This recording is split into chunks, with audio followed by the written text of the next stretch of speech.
Ce n'est pas toujours la trahison qui détruit un homme, mais la personne à qui il la donne l'accès à son cœur. Beaucoup tombent non pas parce qu'ils sont faibles, mais parce qu'ils aiment les mauvaises personnes. Aujourd'hui, je vais te parler de 6 types de femmes qu'un homme ne devrait jamais fréquenter. Pas pour les juger, mais pour te protéger. Bienvenue sur le vrai chemin. Asseyez-vous bien confortablement. Allez, on commence. Celle qui a besoin d'être vue, tout le temps. Tu sais, il existe des personnes qui ne sortent jamais vraiment de scène. Même lorsqu'elles sont seules avec toi, elles ont l'impression d'être devant un public invisible. Leur monde n'est pas une maison tranquille, c'est une scène éclairée. Ce qu'elles recherchent, ce n'est pas ta présence, c'est ton regard, et celui de tous les autres. Au début, tu vas te sentir privilégié. Tu penseras que son énergie est unique, que sa lumière t'enveloppe. Tu croiras que cette attention qu'elle attire vient rehausser ce que vous avez. Mais ce que tu ne vois pas encore, c'est que cette lumière ne t'est pas destinée. Elle est pour tout le monde, et pour personne à la fois. Chaque instant intime finit par devenir une vitrine. Chaque geste que tu poses peut se transformer en contenu pour ses abonnés, en petite scène pour son public. Tu réalises lentement que tu n'es pas au centre de sa vie. Tu es juste un figurant dans une pièce qui ne s'arrête jamais. Et toi, tu t'épuises à vouloir combler ce vide qu'aucune attention ne remplira jamais. Tu donnes plus, tu regardes plus, tu pardonnes plus. Tu crois que cette soif passera, que c'est juste une phase. Mais ce n'est pas une phase. C'est une mécanique, un carburant. Et tant que tu t'y accroches, c'est ton énergie qui s'éteint lentement. Il n'y a pas de compétition à gagner ici, parce que tu ne te bats pas contre une personne. Tu te bats contre le monde entier. Contre cette fin d'être admiré, vu, validé. Et aucun homme, aussi présent soit-il, ne peut remplir une salle qui n'a pas de mur. Alors, au lieu de t'épuiser, à prouver que tu es assez, rappelle-toi ceci. Quand quelqu'un a besoin de projecteurs pour exister, ta lumière ne sera jamais suffisante. Et ce n'est pas à toi de la rallumer à chaque fois. Il y a une différence subtile entre être aime et être utile. Et parfois, cette différence ne se voit pas tout de suite. Au début, tu crois que l'intérêt qu'elle te porte est sincère, que ce sourire qu'elle affiche et tourne vers toi. Mais en vérité, ce qu'elle regarde vraiment, ce n'est pas toi. C'est ce que tu représentes, ce que tu portes, ce que tu offres. Elle s'intéresse à tes projets, non pas parce qu'elle les partage, mais parce qu'ils brillent. Elle s'accroche à ta réussite, comme on s'accroche à une échelle pour grimper. Tu peux le sentir dans la manière dont elle pose certaines questions. Ce qu'elle veut connaître, ce n'est pas ce que tu ressens, c'est ce que tu peux lui donner. Tes efforts deviennent une marchandise invisible qu'elle évalue silencieusement. Et toi, sans même t'en rendre compte, tu entres dans une danse dangereuse. Tu offres plus, tu investis plus, tu veux la rassurer. Tu crois que ton amour se prouve en donnant, et chaque fois que tu donnes, elle prend, sans jamais se retourner. Ce n'est pas de la mécancette, c'est une logique froide, comme si, dans son monde, l'amour avait un prix d'entrée. Le piège, c'est que tout cela ressemble à de l'attention. Elle te félicite, elle te suit dans tes projets, elle applaudit tes succès. Mais ce qu'elle célèbre, ce n'est pas toi, c'est le confort que ta présence lui apporte. Quand tes ressources coulent, elle reste. Quand elle s'arrête, elle s'éloigne. Pas dans le bruit, mais dans un silence glace. L'amour véritable ne se mesure pas à ce que tu possèdes. Il se reconnaît à la façon dont quelqu'un reste quand il n'y a plus rien à prendre. Parce que celui ou celle qui t'aime vraiment ne te voit pas comme une carte bancaire avec un cœur, mais comme une âme avec une histoire. Beaucoup d'hommes tombent dans ce piège, non pas parce qu'ils sont naïfs, mais parce qu'ils veulent être généreux. Ils pensent que donner, c'est aimer. Et oui, donner peut être beau. Mais si ton amour doit s'acheter, alors ce n'est pas de l'amour, c'est un contrat invisible, prêt à expirer au premier contretemps. Rappelle-toi, l'amour ne devrait jamais te coûter ta dignité.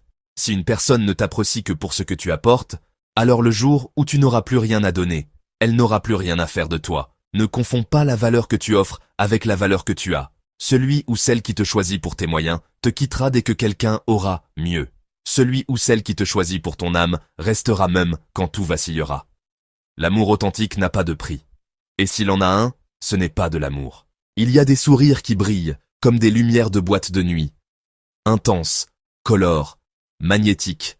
Des énergies qui t'attirent comme un feu de camp dans une nuit froide. Elle, c'est exactement ça. Elle est lumière, musique, mouvement. Elle entre dans ta vie comme une étincelle. Et pendant un instant, tout paraît plus vivant. Elle te fait rire, elle t'entraîne dans des aventures que tu n'aurais jamais vécues seule. Elle te fait sentir jeune, audacieux, vibrant. Chaque soirée avec elle ressemble à un film qu'on ne veut pas arrêter de regarder. Elle ne promet pas grand-chose, mais elle donne une sensation de liberté qui te fait oublier le temps. Mais ce que tu ne remarques pas tout de suite, c'est que cette intensité n'est pas une direction. C'est une fuite. Elle ne court pas vers toi, elle court loin d'elle-même. Ce monde de fêtes, de nuits blanches et d'euphorie n'est pas son royaume. C'est son refuge. Quand tu essaies de ralentir, d'installer un peu de calme, elle s'éloigne. Pas parce qu'elle ne t'aime pas, mais parce que la stabilité, pour elle, c'est une prison. Le silence l'angoisse, la routine l'étouffe. Elle a besoin de mouvement pour ne pas entendre ce qui crie en elle. Au début, tu crois que tu peux être son encre, que ta présence peut lui offrir un port sûr où elle finira par s'arrêter. Tu te dis que ta patience suffira, que ta douceur l'apaisera. Mais tu oublies une chose. On ne retient pas quelqu'un qui fuit l'intérieur de sa propre vie. Tu peux tendre la main, mais tu ne peux pas forcer quelqu'un à s'arrêter de courir. Alors, les nuits deviennent plus longues. Tes doutes aussi. Tu attends des réponses à 3 heures du matin. Tu t'interroges. Tu deviens le gardien d'une porte qu'elle franchit comme bon lui semble. Tu donnes de la stabilité à quelqu'un qui n'en veut pas. Et plus tu t'accroches, plus tu t'épuises. Aimer quelqu'un qui ne sait pas rester en place, c'est comme essayer de retenir le vent dans tes mains. Tu penses que ton amour peut suffire à calmer la tempête. Mais en réalité, c'est toi que la tempête finit par emporter. Parce qu'elle ne veut pas construire, elle veut s'évader. Un jour, tu te regarderas dans le miroir et tu réaliseras que tu as perdu ton équilibre en essayant de lui donner le sien.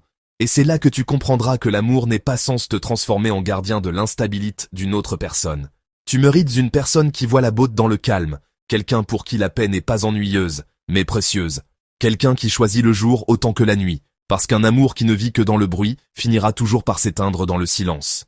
Il y a des personnes qui, peu importe la pièce où elles entrent, deviennent immédiatement le centre de l'univers. Elles ne le disent pas toujours ouvertement, mais tout dans leur attitude le crie « moi d'abord ». Leur monde a une gravité si forte qu'il finit par aspirer tout ce qui l'entoure.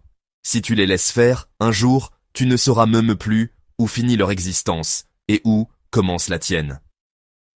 Avec elle, tout commence comme une fascination. Elle est brillante, charismatique, sûre d'elle. Elle parle avec assurance, elle attire les regards. Et toi, tu as l'impression d'être chanceux de faire partie de son univers. Tu penses qu'elle t'a choisi, qu'elle t'accorde une place privilégiée. En réalité, elle ne t'a pas vraiment choisi. Elle t'intègre à son décor. Au début, elle t'écoute, te regarde, te fait sentir important. Mais doucement, presque imperceptiblement, la conversation glisse toujours vers elle. Ses besoins, ses blessures, ses ambitions, ses émotions. Ton monde devient un fond sonore dans lequel elle brille. Et toi, sans t'en rendre compte, tu t'adaptes. Tu deviens plus attentif à ses états d'âme qu'aux tiens. Tu t'excuses même quand tu n'as rien fait. Tu portes des poids qui ne t'appartiennent pas, parce qu'elle a ce don de faire passer ton inconfort pour une faute. Son pouvoir ne vient pas de ce qu'elle donne, mais de la manière dont elle te fait croire que tout tourne autour d'elle. Quand elle est bien, tu respires. Quand elle est distante, tu doutes, et tu finis par vivre dans une sorte de tension invisible. Celle de devoir mériter une place qui devrait être naturelle. Elle n'a pas besoin de te dominer par des cris. Elle le fait par des silences stratégiques, des regards froids, des petites phrases qui piquent au bon endroit. Mais la vérité la plus crue, c'est qu'avec ce genre de personne, tu n'es pas un partenaire. Tu es un miroir. Un miroir dans lequel elle veut se voir belle, forte, adorée.